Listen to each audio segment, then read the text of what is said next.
जय हिंद साथियों, आज के इस क्लास में आप सभी का बहुत बहुत स्वागत है। तो साथियों, बिहार पुलिस मध्य निषेध सिपाही और कक्षपाल की भर्ती के लिए आज हम लोग जीके और साइंस से 50 प्रश्नों को कवर करने वाले हैं। आज के प्रैक्टिस सेट में जो क्वेश्चन होगा थोड़ा सा टफ रहने वाला है, लेकिन एग्जाम के लिए इम्पोर्टेंट होगा, इसलिए आप लोग पूरा सेट को लगाइए। और जिनको भी ये बैच ज्वाइन करना है, ये व्हाट्सएप नंबर दिया गया है, इस पर मैसेज करके आप लोग बता सकते हैं। तो चलिए इसी के साथ आज के सेट को स्टार्ट करते हैं। तो साथियों, आज का पहला क्वेश्चन देखिए, कौन सी पंचवर्षीय योजना केवल 4 वर्षों की थी?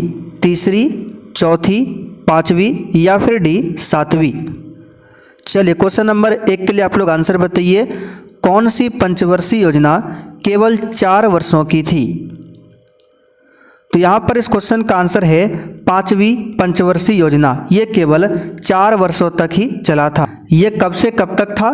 तो 1974 से 1979 तक था, ठीक है। लेकिन मोरारजी देसाई सरकार ने इस पंचवर्षीय योजना को 1978 में ही अस्वीकार कर दिया था, इसलिए यह पंचवर्षीय योजना 1974 से 1978 तक चला था। ये केवल 4 वर्षों के लिए था। तो इसका सही जवाब क्या है? 5वीं पंचवर्षीय योजना।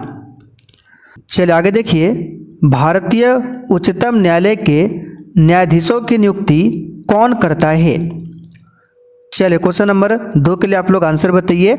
और जो भी साथी चैनल पर पहली बार आए हैं, आप लोग चैनल को सब्सक्राइब कर लीजिए, ताकि इस एग्ज़ाम से संबंधित आपका एक भी क्लास छूटे ना। तो देखिए, भारतीय उच्चतम न्यायालय यानी सुप्रीम कोर्ट जो है, इसके न्यायाधीशों की नियुक्ति राष्ट्रपति करता है। यहाँ पर फर्स्ट ऑप्शन आपका सही जवाब है।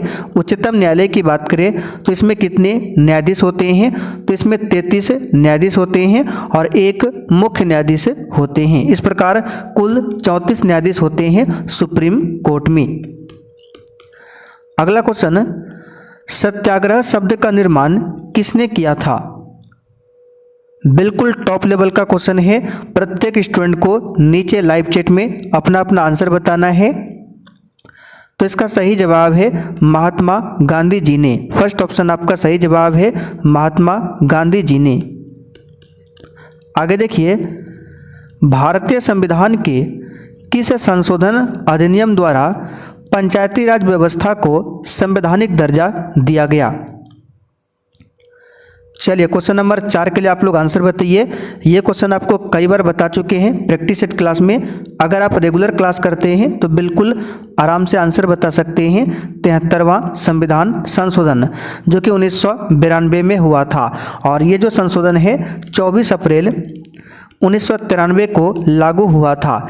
इसलिए 24 अप्रैल को हम लोग क्या मनाते हैं? पंचायती राज दिवस मनाते हैं। आगे देखिए, निम्नलिखित में से किसे भारत का तोता कहा जाता है?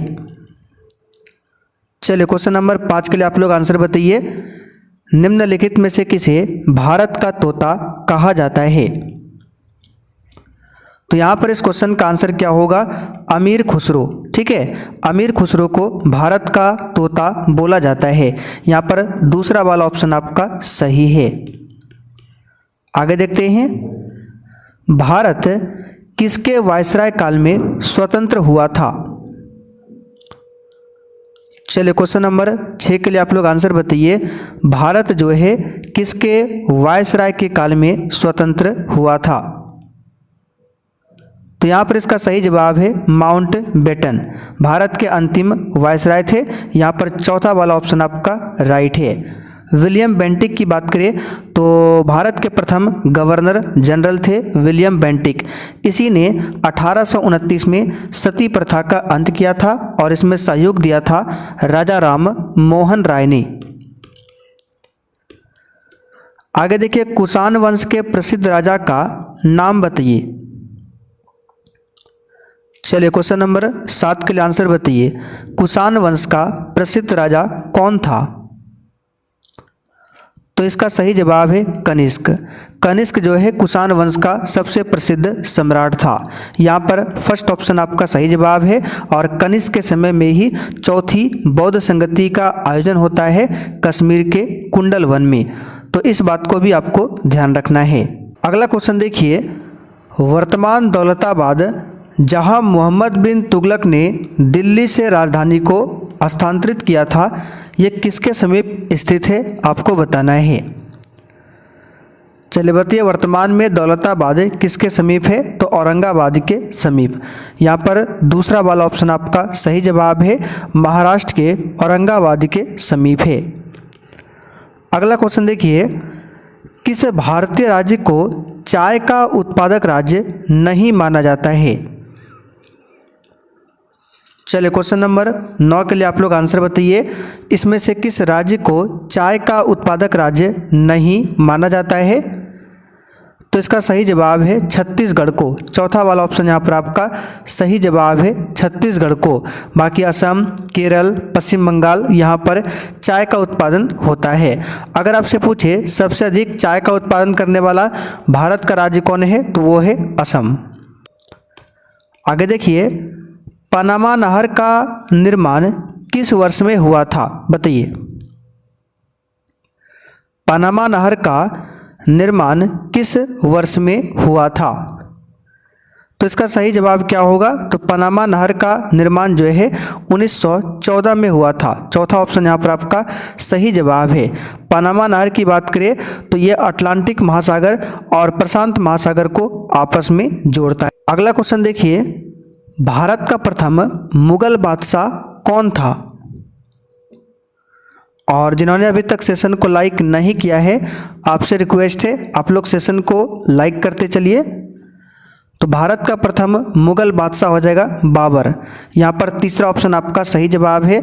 आपको याद होगा पानीपत का प्रथम युद्ध जो कि 1526 में बाबर और इब्राहिम लोदी के बीच में हुआ था। तो पानीपत के प्रथम युद्ध में ही बाबर ने इब्राहिम लोदी को हराया था और मुगल वंश की स्थापना किया था। तो प्रथम शासक कौन हो जाएगा, बाबर। और मुगल वंश का अंतिम शासक पूछे तो बहादुर शाह जफर। बौद्धों के पवित्र अवशेषों पर निर्मित गुंबदाकार छत वाली अर्धगोलाकार संरचना को क्या कहते हैं। तो इसको स्तूप बोला जाता है। क्या बोला जाता है, स्तूप। आगे देखते हैं, रामकृष्ण मिशन की स्थापना किसने किया था, बताइए। तो साथियों, रामकृष्ण मिशन की स्थापना जो है स्वामी विवेकानंद ने किया था। कब, 1897 में। कब किया था, 1897 में। राजा राम मोहन राय की बात करें तो इनको राजा की उपाधि किसने दिया था, तो अकबर द्वितीय ने। और राजा राम मोहन राय ने 1828 में ब्रह्म समाज की स्थापना किया था। दयानंद सरस्वती की बात करें तो इन्होंने 1875 में आर्य समाज की स्थापना किया था। इन्होंने ही वेदों की ओर लौटो का नारा भी दिया था। आगे देखिए, किसने यह कहा है कि कोई भी राजनीतिक धर्म से रहित नहीं है, बताइए किसका कथन है। तो कोई भी राजनीतिक धर्म से रहित नहीं है, ये कथन है गांधी जी का। किनका है, गांधी जी का। आगे देखते हैं, किस शिला राजादेश में अशोक ने कलिंग युद्ध के हताहतों का उल्लेख किया है और युद्ध त्याग की घोषणा की है, बताइए किस शिलालेख में। तो यह है अशोक का शिलालेख 13वां। इसी में कलिंग युद्ध के बारे में पता चलता है। आगे देखिए, अकबर अपना धार्मिक विचार विमर्श कहाँ पर करता था। इसका आंसर यहाँ पर देखिए आ गया है। और इसी प्रकार से आपको बैच में क्लास का PDF दिया जाता है आंसर के साथ में। तो इसका सही जवाब है इबादत खाना। तीसरा ऑप्शन आपका राइट है। निम्नलिखित में से किसका संबंध रूसी क्रांति के परिणामों से है। तो जाराशाही की समाप्ति, उपनिवेशवाद से मुक्ति, अनेक राजवंश का अंत, ये सभी है। और रूस की क्रांति कब होती है, तो 1917 में। चल आगे देखते हैं, अपने कुल भौगोलिक क्षेत्र के प्रतिशत के रूप में वन आवरण के मामले में शीर्ष राज्य कौन सा है। तो क्षेत्रफल में सबसे अधिक वन है मध्य प्रदेश में, लेकिन प्रतिशत के हिसाब से पूछे तो मिजोरम में सबसे अधिक वन है परसेंटेज के हिसाब से। तो यहाँ पर दूसरा ऑप्शन आपका राइट है। आगे देखिए, कितनी जनसंख्या पर नगर पंचायत की स्थापना की जाती है, बताइए। तो नगर पंचायत की स्थापना कितनी जनसंख्या पर की जाती है? इसका सही जवाब क्या होगा? 12,000 से 40,000 के बीच में। फर्स्ट ऑप्शन यहाँ पर आपका राइट है। चल आगे देखते हैं, भारत में पहली कॉटन मिल किस शहर में स्थापित की गई, बताइए। इसका सही जवाब है बॉम्बे में। याद रखिएगा, इंपॉर्टेंट क्वेश्चन है। तीसरा ऑप्शन आपका राइट है। पहली कपास मिल बॉम्बे में स्थापित किया गया था, ठीक है, 1854 में। चल आगे देखते हैं, ओजोन गैस वायुमंडल की किस परत में मौजूद होता है? तो ओजोन गैस की बात करें तो ये समताप मंडल में देखने को मिलता है। ओजोन का अनुसूत्र होता है O3 और ओजोन दिवस कब मनाया जाता है? तो 16 सितंबर को। ओजोन परत की मोटाई के लिए ओजोन परत की मोटाई को किस में मापा जाता है? तो इसके लिए डॉप्सन इकाई है। कौन सा है? डॉप्सन इकाई। आगे देखिए, हम्बनटोटा बंदरगाह किस देश में स्थित है, बताइए। चले 25 के लिए आंसर कीजिए। हम्बनटोटा बंदरगाह, तो इसका सही जवाब है ये श्रीलंका में है। कहाँ पर है? श्रीलंका में। नील दर्पण पुस्तक के लेखक कौन है, बताइए। तो नील दर्पण पुस्तक के लेखक है दीनबंधु मित्र। यहाँ पर तीसरा ऑप्शन सही है। आगे देखते हैं, अंडमान और निकोबार किस उच्च न्यायालय के क्षेत्राधिकार के अंतर्गत आता है? ये क्वेश्चन भी आपको पहले बता चुके हैं। अगर आप रेगुलर क्लास करते हैं तो बिल्कुल आराम से आंसर बता सकते हैं। तो ये कलकत्ता हाई कोर्ट के अंतर्गत में आता है अंडमान और निकोबार। यहाँ पर दूसरा ऑप्शन आपका सही जवाब है। यहाँ की राजधानी कहाँ पर है? Port Blair. इसका नया नाम कर दिया है पोर्ट ब्लेयर का श्रीविजयपुरम। आगे देखते हैं, बाबा अल मंडप जल संधि किन जल निकायों को जोड़ती है? तो ये लाल सागर और अदन की खाड़ी को जोड़ता है। तीसरा ऑप्शन आपका सही है। चल आगे देखते हैं, निम्नलिखित में से कौन सा गुण प्रस्तावना का हिस्सा नहीं है, बताइए कौन सा गुण। तो प्रस्तावना में देखिए क्या क्या है? स्वतंत्रता है, बिल्कुल सही है। संप्रभु भी है, धर्मनिरपेक्ष भी है, सहनशील। ये प्रस्तावना में उल्लेख नहीं किया गया है। यहाँ पर दूसरा ऑप्शन आपका राइट है। प्रस्तावना में एक संशोधन हुआ था 42वां, और एक बार ही अभी तक संशोधन किया गया है 1976 में 42वां संशोधन। इसी के तहत प्रस्तावना में समाजवादी, धर्मनिरपेक्ष, लोकतांत्रिक गणराज्य को जोड़ा गया। आगे देखिए, जालियांवाला बाग अत्याचार के खिलाफ किसने अपना नाइटहुड की उपाधि त्याग दिया था? तो ये भी बता चुके हैं, रविंद्रनाथ टैगोर ने जालियांवाला बाग हत्याकांड के खिलाफ अपना जो नाइटहुड की उपाधि है उसको त्याग दिया था। और इसी अत्याचार के खिलाफ महात्मा गांधी ने केसर-ए-हिंद की उपाधि को लौटा दिया था। जालियांवाला बाग हत्याकांड 13 अप्रैल 1919 को होता है पंजाब के अमृतसर में। आगे देखिए, निम्नलिखित में से कौन प्राथमिक गतिविधि नहीं है? तो इसका सही जवाब है निर्माण। ये प्राथमिक गतिविधि नहीं है। बाकी कृषि, खनन, मछली पकड़ना ये प्राथमिक क्षेत्र के अंतर्गत में आता है। पूर्व साम्राज्यवाद की अवधि के दौरान कैलिको के रूप में क्या जाना जाता था? देखिए, कैलिको क्या था? एक सादा बुना कपड़ा, ठीक है, जो बिना किसी मिलावट के और अक्सर पूरी तरह से संसाधित कपास से नहीं बनाया जाता था। ठीक है, तो ये आपका एक हो जाएगा कपास। ऑप्शन में दिया हुआ है कपास। सबसे बड़ा एक कोशिकीय जीव कौन सा है, बताइए।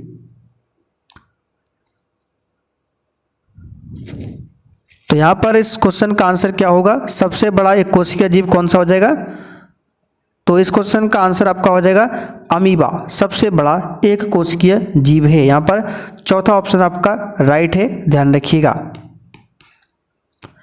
महारंध्र जो एक द्वारक है ये कहाँ पर होता है, तो महारंध्र जो एक द्वारक है ये कपाल में होता है, कहाँ पर, कपाल में, चौथा ऑप्शन आपका राइट है। केल्प क्या होता है बताइए। देखिए केल्प एक समुद्री शैवाल है, समुद्री शैवाल जिसमें आयोडीन प्रचुर मात्रा में हो, ये केल्प होता है, ठीक है। यहाँ पर तीसरा ऑप्शन आपका राइट है। आगे देखिए रडार का प्रयोग किस लिए किया जाता है बताइए। तो इसका प्रयोग दूरस्थ वस्तुओं की पहचान करना और उनका पता लगाने के लिए होता है। आगे देखिए प्रकाशीय फाइबर किस सिद्धांत पर कार्य करता है, यानी कि ऑप्टिकल फाइबर जो है किस सिद्धांत पर कार्य करता है, तो इसका सही जवाब है टोटल इंटरनल रिफ्लेक्शन, पूर्ण आंतरिक परावर्तन के सिद्धांत पर काम करता है। चलिए आगे बढ़ते हैं। प्राणी विज्ञान की शाखा का नाम जिसमें पशु व्यवहार का वैज्ञानिक अध्ययन किया जाता है बताइए क्या है, तो ये है इथोलॉजी, यानी कि जीव पारिस्थितिकी, तीसरा ऑप्शन यहाँ पर आपका सही है। आगे देखिए ओजोन छिद्र के लिए कौन सा प्रदूषक जिम्मेदार है बताइए, ओजोन छिद्र के लिए कौन सा प्रदूषक जिम्मेदार है, तो यह है क्लोरोफ्लोरोकार्बन, सी चौथा ऑप्शन यहाँ पर आपका सही जवाब है क्लोरोफ्लोरोकार्बन।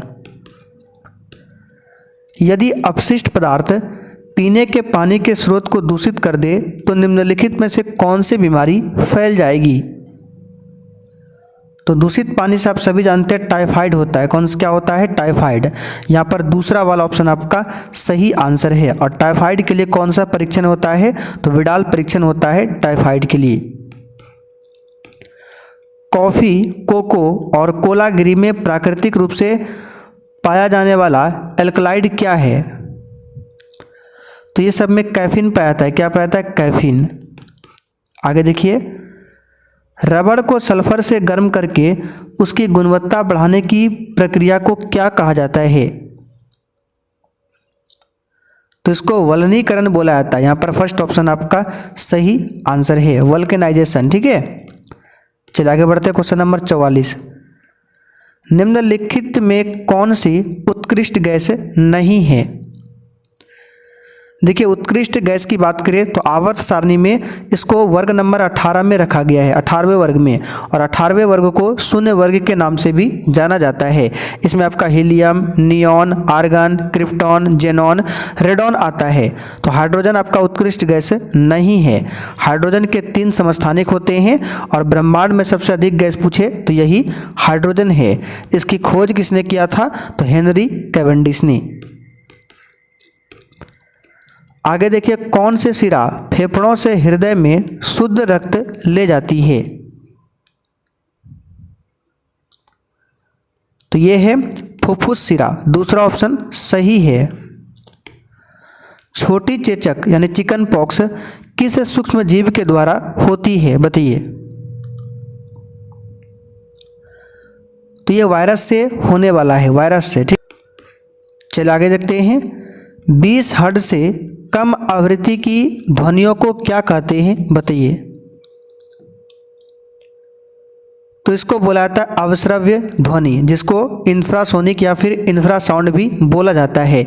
इसको मनुष्य नहीं सुन सकता है, ठीक है। उसके बाद फिर होता है 20 हर्ट्ज से 20,000 हर्ट्ज तक, यानी 20 किलो हर्ट्ज।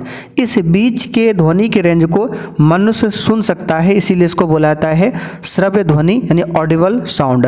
फिर जो ध्वनि 20,000 हर्ट्ज से ऊपर की होती है उसको बोला जाता है प्राश्रव्य, इसको भी नहीं सुन सकता है मानव। मानव केवल 20 हर्ट्ज से 20,000 हर्ट्ज के बीच की ध्वनि को सुन सकता है। चलिए आगे देखते हैं। दंत विशेषज्ञों द्वारा किस प्रकार के दर्पण का उपयोग दांतों का बड़ा प्रतिबिंब देखने के लिए किया जाता है, ये तो नॉर्मल सा क्वेश्चन है। अवतल दर्पण, फर्स्ट ऑप्शन राइट है। परमाणु संख्या को किस वर्णाक्षर द्वारा दर्शाया जाता है? तो परमाणु संख्या को जेड से सूचित किया जाता है, जेड से, ठीक है। द्रव्यमान संख्या को ए से सूचित किया जाता है, ठीक है। तो परमाणु संख्या को बोला गया है तो जेड से इसको सूचित किया जाता है। यहाँ पर तीसरा वाला ऑप्शन आपका राइट है, ध्यान रखिएगा। तो साथियों आज के लिए इतना ही। अब आप लोग कमेंट करके बताइए आपने 50 में से कितने क्वेश्चन सही किए हैं। अब जिनको भी क्लास का PDF, one liner notes, question bank कुछ भी चाहिए, ये व्हाट्सएप नंबर है, बता सकते हैं मैसेज करके।